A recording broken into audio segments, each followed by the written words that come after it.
Brewster here with a new episode of Chordplay. This is the Chords of Alice Cooper, and I've had a ton of requests to feature some of the legendary Alice Cooper. And an essential icon, especially of horror rock or shock rock as it's nicknamed, with his music, but definitely an icon, a pioneering legend. And Alice's career started around 1964, and during his career he's released 29 studio albums, 3 EPs, 11 live albums, 21 compilations. And the shock rock is a good title, or label for his style of music, but he's bringing in these theatrical, ideas, vaudevillian ideas of all things, horror and rock and makeup and costumes and props and the whole thing. Definitely an essential pioneer and icon of hard rock and metal.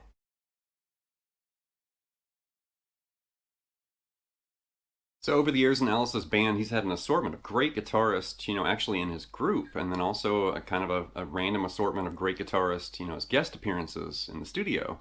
And that includes pioneers like Glenn Buxton, Dick Wagner, eventually people like Al Pitrelli, and then, the guest appearances, you got people like Joe Satriani, Reb Beach, Vinnie Moore, Richie Sambora. There's a ton. But here's an image with like the Dirty Dozen of Alice Cooper's, guitarists, either live on the, concert stage or in the studio.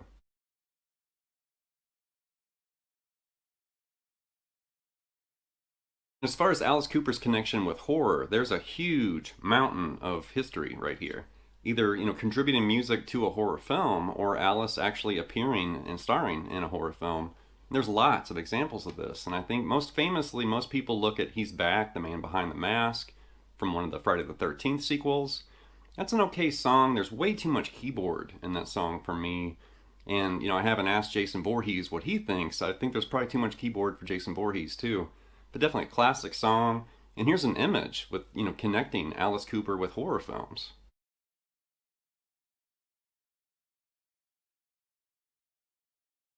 The music and chord-based examples in this episode came from 4 Alice Cooper albums, and there's a lot of music in his discography. Like I mentioned during the opening, he's released 29 studio albums. That's a mountain of music to go through. So I'm basically hitting some of my favorite Alice Cooper, riffs and songs, interesting chord parts, that popped up, in his songs. But we're technically not going to be leaving the 70s in this episode. There's so much in the 70s, from his music and albums. It was really hard to move beyond that. So there's way more where this came from. And definitely I could make a part 2, for Alice Cooper in the future. Just a heads up and buckle up. Here we go.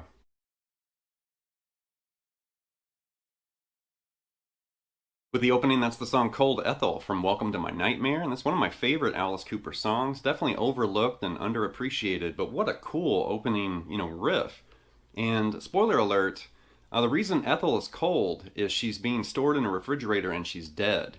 Sorry for the spoiler, but Cold Ethel's like this.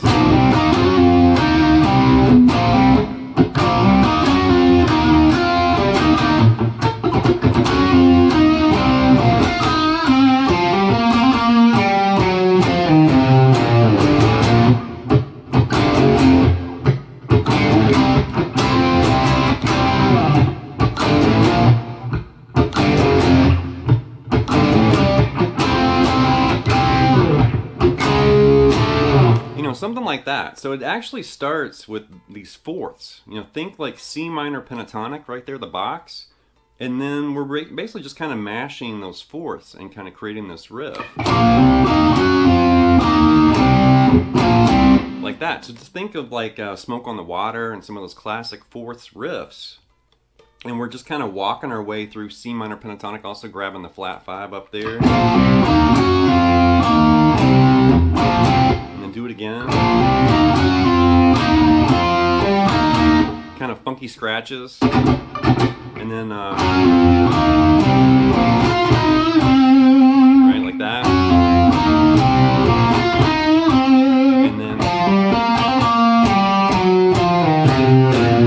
so that's like the first half right there.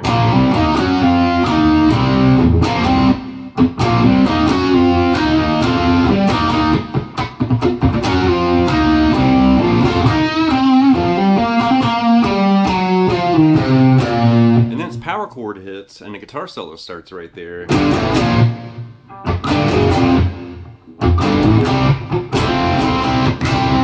So that's G, A to B flat, and then G, G flat to F, and then G, A to C. And then you're doing that 70s kind of inversion right there, like that partial C to that partial F. And then do it again.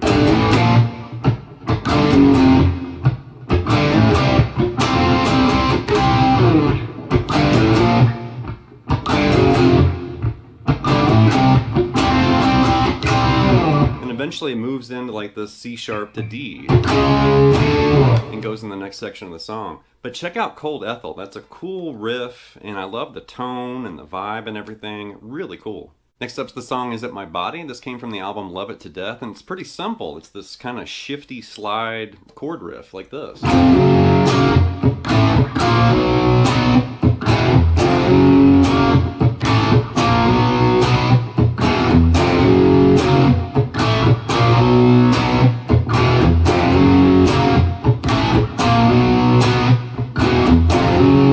Something like that. So we're shifting this F into F sharp, and then you're going to play a little part of F sharp major right there, and then A to A sharp, and then slide to B, and then strum like kind of a bigger part of that B5 like that, and then a little part of E, and then you're going right back to that F to F sharp shift.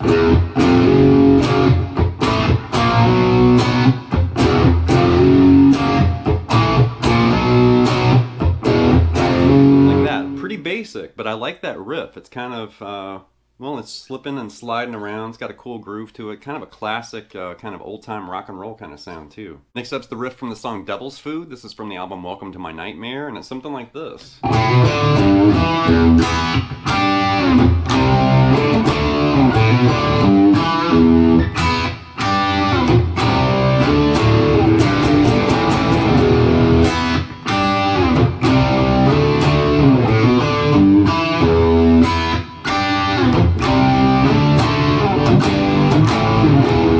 Something like that. So you got this single note riff and open position right there. Like that. Think E minor pentatonic right there. And the top two strings open in the 3rd fret. And then a C to a D power chord. And then do that riff again, and it falls kind of weird in time right there.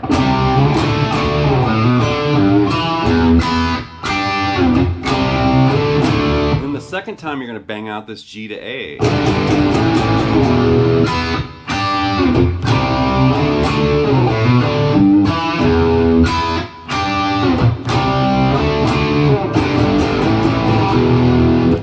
Next up's the song The Black Widow. This also came from Welcome to My Nightmare. Obviously I'm stuck on Welcome to My Nightmare. That's a great Alice Cooper album. And this song definitely had an influence on metal. Check this out.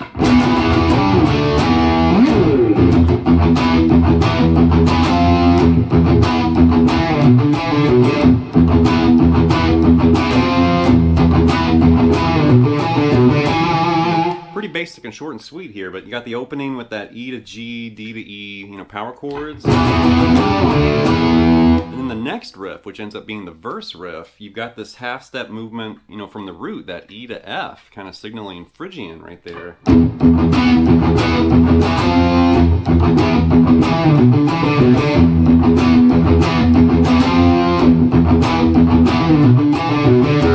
So you're doing like kind of bounce off the low E to that E power chord, bounce off the low E to that F. A single note riff, and do all that again.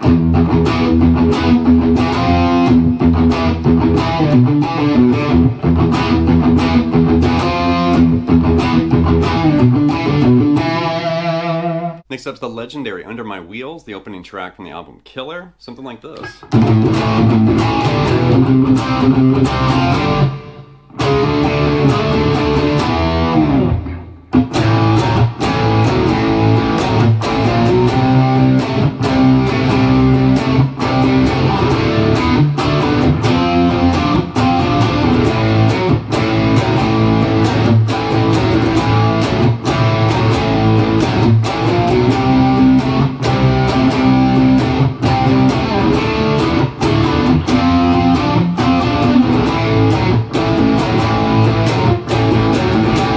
Something like that. So it starts off with this kind of aggressive A5 action.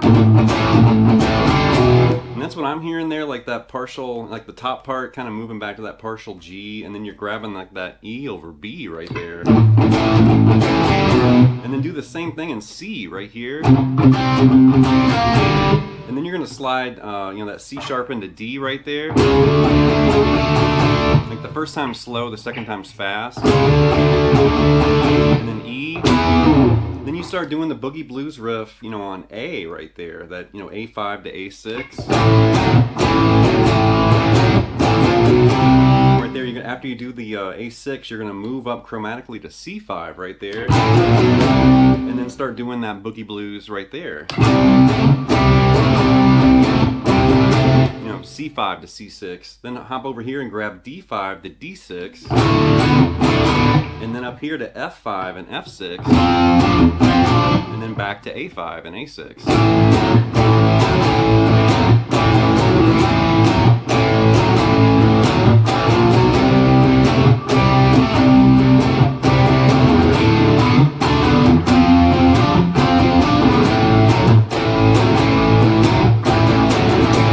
Classic song right there. Next up's the opening to the song It's Hot Tonight from the album Lacy And Whiskey, and once again, this is one of my favorite Alice Cooper songs, but it's totally overlooked, totally underappreciated, and it totally kicks ass, like this.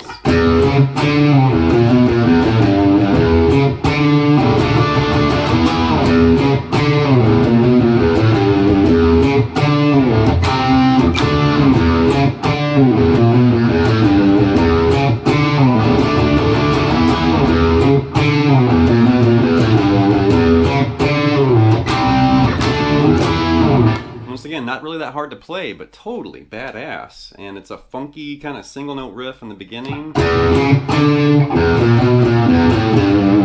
Low E open, C sharp to D, low E open, A sharp to B to A sharp, low E open, A natural to G, like that.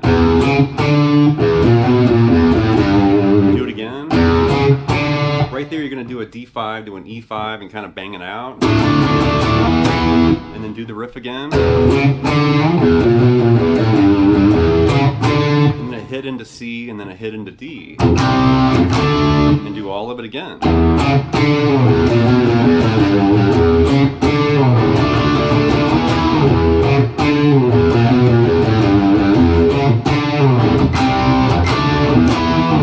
Okay, last but not least is the title track from Welcome to My Nightmare, and this is technically played on acoustic guitar, but I'm being extra lazy today. Technically I needed to change the strings on my acoustic, and I didn't feel like doing that before this episode, so I'm just going to play this on electric, but just a heads up, this is technically an acoustic guitar, but like this.